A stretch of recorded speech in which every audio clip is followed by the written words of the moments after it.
नमस्ते ओं गम गणपतये नमः स्वर्णलक्ष्मी नमस्ते अस्तु परब्रह्म स्वरूपिणी राज्यं देहि धनं देहि सर्वकामांच देहि मे స్వర్ణలక్ష్మి అమ్మవారు ప్రతి ఒక్కళ్ళకి చక్కగా బ్రహ్మ జ్ఞానాన్ని ఇవ్వాలని, తద్వారా ప్రతి ఒక్కళ్ళు చక్కగా నవ్వుతూ హ్యాపీగా ప్రతి దాన్ని ఎంజాయ్ చేసే విధంగా ఉండాలని చెప్పేసి మనం అమ్మవారిని కోరుకుందాం. అంతేకాకుండా ప్రతి ఒక్కళ్ళకి చక్కగా రాజ్యం దేహి నాయకత్వ లక్షణాలని, ఒక అధికారాన్ని, పవర్ని, అథారిటీని అమ్మవారు ఇవ్వాలని, అలానే ధనం దేహి ప్రతి ఒక్కళ్ళకి విపరీతమైన ధనం ఇవ్వాలని, ఎక్కడుంటే అక్కడ ధనం ఉండాలని, ఆఫీసుల్లోనూ బ్యాంకుల్లోనూ ఇళ్లల్లోనూ ధనం శుభ్రంగా నింపుకొని ఉండాలని చెప్పేసి, అంతేకాకుండా సర్వకామార్థ సిద్ధి అనుకున్న పనులన్నీ అనుకున్న విధంగా అమ్మవారి ఇమ్మీడియట్లుగా నెరవేర్చే విధంగా మన అందరినీ ఆశీర్వదించాలని, అందరూ చక్కగా ఉండాలని చెప్పేసి అమ్మవారికి నమస్కారం చేసుకుంటూ, దానికి ముందుగా గణపతిని మనకి ధనాకర్షణ శక్తిని ప్రతి ఒక్కరికి ఇవ్వాలని చెప్పేసి మనం కోరుకుందాం. ఈరోజు టాపిక్ మనం చూసుకుంటే గురువు మారుతూ ఉన్నారు. ఎప్పుడు మారుతూ ఉన్నారు? జూన్ 2వ తారీఖున గురువు మారుతూ ఉన్నారు. అయితే ఏంటి, నాకు లాభం ఏంటి, గురువు మారితే ఏంటి, దానివల్ల నేను నాకు అసలు ఏంటి అని మనం ప్రతి ఒక్కళ్ళు ఆలోచించుకుంటూ ఉంటాం.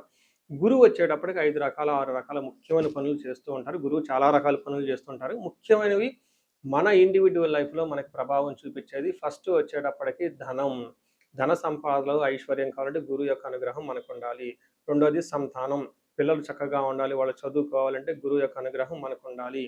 తర్వాత మనకి జ్ఞానం, అద్భుతమైన జ్ఞానం మనకు ఉండాలి. ఓకే, మనం చేసేది మంచినా చెడునా దాని గురించి లోతైన అవగాహన ఉండాలి. మనం చదువుకున్న జ్ఞానం మనకు ఉపయోగపడాలంటే గురువు యొక్క కృప మనకు ఉండాలి. అంతేకాకుండా ధర్మచింతన, మనం ఫాలో అయ్యేది కరెక్ట్ మార్గంలో ఉన్నామా, లేదంటే సన్మార్గంలో ఉన్నామా, లేదంటే తెలవకుండా వేరే మార్గంలో ఉన్నామా, రాంగ్ గైడెన్స్లో ఉన్నామా, రాంగ్ ఇన్ఫ్లుయెన్స్తో ఉన్నామా, ఇలాంటి యొక్క అన్ని విషయాలు మనకి గురువు ద్వారానే తెలుస్తుంది. ధర్మచింతన అంటారు. అంతేకాకుండా దైవభక్తి, టీచింగ్, ఇలా రకరకాల విషయాల్లో బంగారం, జ్యువెలరీ మనకి ఎలా ఉంటుంది ఏంటి, ఇలా ముఖ్యమైన యొక్క అంశాలు ప్రతి ఒక్కళ్ళ జీవితంలో గురువు మారటం ద్వారా మనకు ప్రభావితం చేయబోతుంటుంది. ఇది అయితే ఈ గురువు మార్పులో ఇంకా 2-3 ముఖ్యమైన ఇంపార్టెంట్ పాయింట్లు తెలుసుకోవాలి. ఫస్ట్, గురువు మిథున రాశిలో నుంచి కర్కాటక రాశిలోకి మారుతూ ఉన్నారు. ప్రతి సంవత్సరం గురువు ఒక్క రాశిలో తిరుగుతూ ఉంటారు, సంచారం చేస్తూ ఉంటారు. మిథున రాశి సక్సెస్ఫుల్గా 1 ఇయర్ అంతా కంప్లీట్ చేసుకొని ఇప్పుడు వాళ్ళు కర్కాటక రాశిలోకి వెళ్తున్నారు. అయితే కర్కాటక రాశిలోకి 12 సంవత్సరాల తర్వాత వచ్చి ఉన్నారు కాబట్టి ఈ యొక్క కర్కాటక రాశిలో గురు సంచారం చాలా ముఖ్యమైనది. ఎందుకంటే కర్కాటక రాశిలో గురువు ఉచ్చ స్థానంలో ఉన్నారు.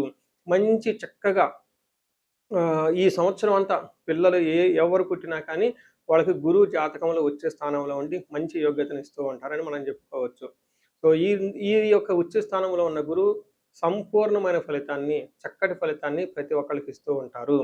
అయితే వాళ్ళ యొక్క ప్రభావం 12 మనుషుల మీద ఉంటుంది. ఈ మనుషులందరూ 12 రకాల రాశులుగా విభజించడం జరిగింది. కొన్ని రాశులకి, చాలా వరకు రాశులకి అనుకూలంగాను, కొన్ని రాశులకు ప్రతికూలంగాను, కొన్ని రాశులకి సామాన్యంగాను ఉండే అవకాశం ఉంటుంది. ఇప్పుడు మనం గురువు ప్రతి ఒక్కళ్ళ రాశులకి మేష నుంచి మీన వరకు ఎలాంటి ఫలితాన్ని ఇస్తూ ఉంటారు, ఆ ఫలితాలను మనం ఎలా ఎంజాయ్ చేయొచ్చు, ఇన్ కేసు ఫలితాలు కనుక సరిగ్గా వాళ్ళకి అనుభవంలోకి రాకపోతే ఏం చేయాలి, అలానే కొన్ని రాశులకి ఖచ్చితంగా ప్రతికూలమైన పరిస్థితులు ఉన్నాయి, ఎలాంటి ప్రతికూలమైన పరిస్థితులు ఉన్నాయి, వాటిని తప్పించుకోవడానికి మనం ఎలాంటి పరిహారాలు చేసుకోవాలి అనేది కూడాను 12 రాశుల వైజ్గా ఆ రాశికి ఎలాంటి ప్రభావం ఉంటుంది, దానికి మనం ఎలాంటి పరిహారాలు చేస్తే చక్కగా ఉంటామో కూడా మనం ఈ వీడియోలో మనం చక్కగా తెలుసుకుందాం. మనం కుంభరాశి చూద్దాం. కుంభరాశి వాళ్ళకి ఏలినాటి శని యొక్క ప్రభావంతో ఉన్నారు. అయితే లాస్ట్ స్టేజ్లో ఉన్నారు. అయితే లాస్ట్ ఇయర్ మీకు 2025లో గురువు చాలా అనుకూలంగా ఉండటంతో కుంభరాశి వాళ్ళకి ఏలినాటి శని ప్రభావంతో ఉన్న చాలా విషయంలో, ధనం విషయంలోనూ, తర్వాత జాబ్ విషయంలోనూ చాలా ఊరట కలిగి ఒక నెక్స్ట్ స్టెప్కి అయితే జీవితంలో ముందుకు వచ్చారని మనం చెప్పుకోవచ్చు. అయితే గురువు ఈ మార్పు వల్ల, ఇప్పుడు జరగబోయే మార్పు వల్ల కుంభరాశి వాళ్ళకి అంత అనుకూలంగా ఉండదు. కొంచెం జాగ్రత్తగా ఉండవలసిన పరిస్థితి అయితే ఖచ్చితంగా ఉందని తెలుసుకోవాలి. ఏ విధంగా మన మహర్షుల సంస్కృతులు ఏం చెప్పారంటే ధారాపుత్ర విరోధచ్చ, భార్యతోటి పుత్రులతోటి విభేదాలు వచ్చే అవకాశం ఉంటుంది, అనవసరంగా గొడవలు పడే అవకాశం ఉంటుంది. అంతేకాకుండా స్వజనే కలహ అంటే సొంత మనుషులతోటి గొడవలు పడుతూ ఉంటారు. అంటే మీకున్న ఓన్ ఎంప్లాయీస్ కానివ్వండి, లేదంటే ఇప్పటిదాకా మీరు నమ్మి మీ వెనక ఉన్నవాళ్ళు కానీ, అలాంటి వాళ్ళు మిమ్మల్ని ద్వేషించే అవకాశం ఎక్కువ ఉంటుంది. అంతేకాకుండా చోర అగ్ని నృపభీతిచ్చ అని చెప్తారు. అంటే అగ్ని ప్రమాదాలు జరిగే అవకాశం ఉంటుంది, దొంగతనాలు జరిగే అవకాశం ఉంటుంది, హైయర్ అఫీషియల్ నుంచి బాగా ప్రెషర్ వచ్చే అవకాశం ఎక్కువగా ఉంటుంది. మీకు గుర్తింపు లేకుండా చేసే అవకాశం ఎక్కువ ఉంటుంది. అంటే మీరు ఆఫీస్‌లో సిన్సియర్‌గా పనిచేస్తున్నా, మీ వెనక కుట్రలు పన్ని మిమ్మల్ని ఎదగకుండా చేసే అవకాశం చాలా ఎక్కువ ఉంటుందని గమనించుకోవాలి. అంతేకాకుండా భీతి, కొంచెం భయంగా ఉండే అవకాశాలు చాలా ఎక్కువ ఉంటుందని గమనించాలి. ఇందులోనూ లాస్ట్ ఇయర్ మకర రాశి వాళ్ళు ఎవరైతే ఉన్నారో, నాది కూడా మకర రాశి కావటంతోటి ఇందులో కొన్ని నేను కూడా వ్యక్తిగతంగా అనుభవంలోకి వచ్చినాయని మీకు చెప్తాను. ఒకటి చోర అగ్ని రూపభీతిచ్చ.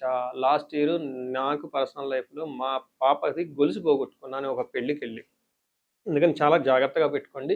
సంపాదించడం ఒక ఎత్తు, రెండోది కాపాడుకోవటం రెండో ఎత్తు. ఎంత కేర్ తీసుకున్నా గానీ పెళ్ళికెళ్ళి ఆ పెళ్ళిలో గొలుసు పోగొట్టుకోవడం జరిగింది. ఇప్పుడు బంగారం విలువ ఎంత ఉందో మీకే తెలుసు కాబట్టి జ్యువెలరీ చాలా జాగ్రత్తగా పెట్టుకోండి.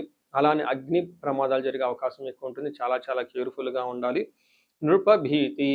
ఎవరైనా గనక జాబ్ చేస్తున్నా, గవర్నమెంట్ అఫీషియల్స్ ఉన్నా, ఇంకొకటి ఉన్నా గానీ పన్నులు త్వరగా కాకుండా చాలా లేట్ అయ్యే అవకాశం ఉంటుంది. సో, అది జనరల్‌గా నేను ఒక పని మీద ఒక అఫీషియల్ వర్క్ మీద చేయాల్సి వస్తే పని, మా ఆడిటర్ గారు ఏముందండి ఈ పని మీకు హార్డ్‌లీ 15 డేస్, 30 డేస్‌లో అయిపోతుందని నాకు సలహా ఇవ్వడం జరిగింది. కానీ నా ఎక్స్‌పెక్టేషన్ అది 3-4 మంత్స్‌లో అవుతుందని నేను అనుకున్నాను. కానీ రియల్ లైఫ్‌లో ఆ పని 6 మంత్స్ కంటే ఎక్కువ జరిగింది.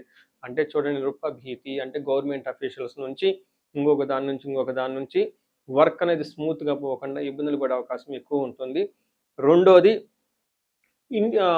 ఎక్కువగా ఇంటర్‌పర్సనల్ స్కిల్స్ ఎక్కువగా మెయింటైన్ చేయటం అవసరం. చాలా పేషెన్స్‌గా ఉండవలసిన టైం అయితే మీకు ఖచ్చితంగా ఉంటుంది. ఫ్యామిలీ మెంబర్స్ అంతా మీరు ఇండివిడ్యువల్‌గా కలిసి చక్కగా దేవాలయాలు ఎక్కువగా విజిట్ చేయండి. ఆశ్రమాలు ఎక్కువగా విజిట్ చేయండి. శుభకార్యాలకి ఎక్కువగా రెగ్యులర్‌గా వెళ్తూ ఉండండి. చాలా జాగ్రత్తగా ఉంటే ఇవి మెయిన్ మీకు ఉండాల్సింది జాగ్రత్తగా ఉండటం. ఇంటర్‌పర్సనల్ స్కిల్స్ చక్కగా మెయింటైన్ చేస్తే గురువు మీకు చక్కగా సహకరించి ఉన్నతంగా తీసుకెళ్ళే అవకాశం చాలా ఎక్కువ ఉందని గమనించుకోవాలి. సంసారంలో వైరాగ్యము, వృధాశ్రమ, అధిక ధన వ్యయాలుంటాయి. ప్లానెడ్‌గా ఖర్చు పెడితే చాలా బాగుంటుంది. చూశారు కదండీ!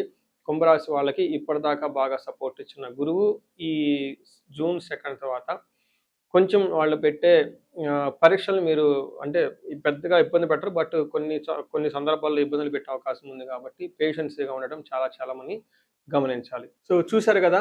గురువు ఈ రాశి వాళ్ళకి ఎలాంటి అనుకూల ప్రతికూలాలు తీసుకొనొస్తున్నారు, ఫలితాలు తీసుకొనొస్తున్నారు, అనుభవంలోకి రాబోతున్నాయో ఈ జూన్ నుంచి 27 జూన్ వరకు 26 జూన్ నుంచి 27 జూన్ వరకు ఎలాంటి ఫలితాలు ఉన్నారో మనం తెలుసుకుందాం. అయితే గురువు యొక్క అనుకూల ప్రభావం మన మీద ఉండటానికి మనం కొన్ని రకాల పరిహారాలను ఖచ్చితంగా చేసుకోవాల్సి ఉంటుంది. ఒకటి గురువుకి సంపూర్ణ శాంతి పూజలు చేసుకోవాలి. సంపూర్ణ శాంతి పూజలు అంటే ఏంటి? చాలా మందికి అవగాహన ఉండదు. గురు గ్రహానికి మన శాస్త్రాల్లో, గ్రంథాల్లో ఏదైనా గనక ఒక గ్రహం మనకి సరిగా అనుకూలించకపోతే ఆ యొక్క గ్రహం యొక్క మనం ప్రతికూల పరిస్థితుల నుంచి అనుకూలంగా మార్చుకునే ప్రక్రియ ఉంటుంది. దీనికి పరిహారాలు అంటారు.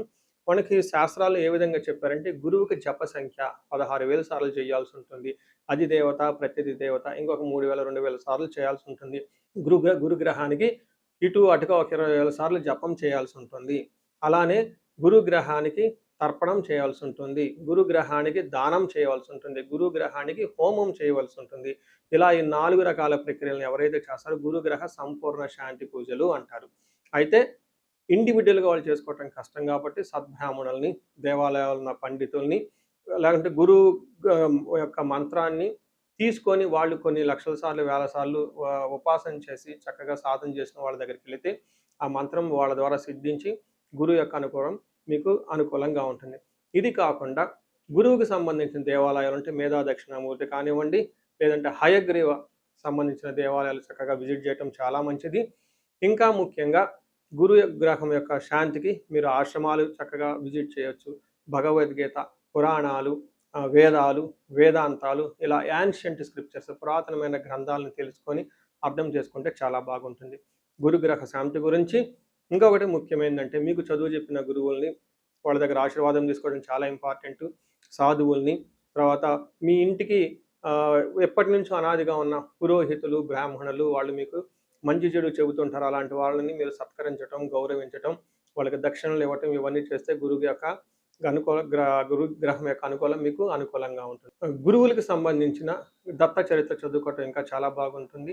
ఇంకా మీరు ఆశ్రమాలలో కనుక కొన్ని రోజులు కనుక టైం స్పెండ్ చేయగలిగితే అక్కడ యోగా చేయటం, మెడిటేషన్ చేయటం ఇవన్నీ చేస్తూ ఉంటే గురు గ్రహం యొక్క బలం పెరిగి ఇప్పటిదాకా మనం చెప్పుకున్న పరిస్థితుల్ని చక్కగా ఇంకా మంచి అద్భుతమైన రిజల్ట్ వచ్చే అవకాశం ఉంటుంది. ఇన్ కేసు ప్రతికూలమైన పరిస్థితులు ఉన్నా గానీ ఆ ప్రతికూలమైన పరిస్థితులను అధిగమించి చక్కగా లైఫ్ అంతా ముందుకెళ్ళటానికి అంత అవకాశం ఉంటుంది.